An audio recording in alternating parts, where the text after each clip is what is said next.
Well, it's been a while, but finally it's time again for StoryCon. And I've got a pet themed story for you today. But it's midweek, so I'll keep this one a wee bit short.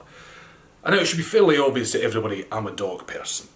It doesn't mean I've got anything against cats, it's just that there's something about them that makes me think they're just a wee bit smarter than they're letting on.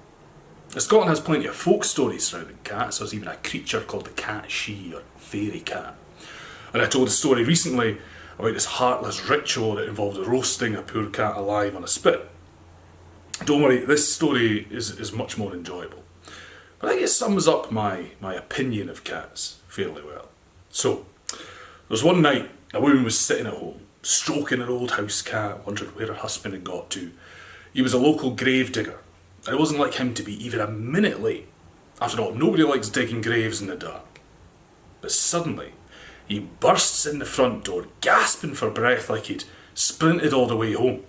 And through big, heaving gulps, he managed to ask, "Mary, have you any idea who Tom Tildrum is?" And both Mary and the cat were staring at her husband in surprise. She had absolutely no idea what he was on about.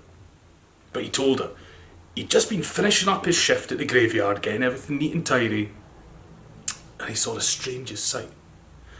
It looked like there was a wee procession marching along the path towards the graveyard, but all the figures were far too short to be human.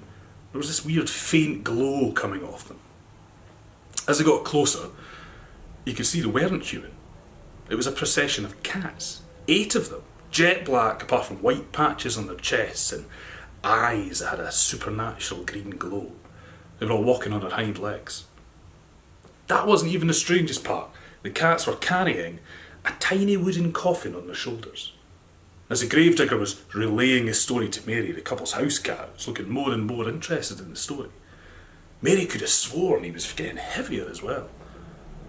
I mean, understandably, she had her mouth gaping open, but whether it was in amazement at the story or in wonder at her husband clearly going mad, I don't know. But then to follow up his earlier question, the gravedigger said, "Well, this feline funeral procession suddenly stopped right in front of me.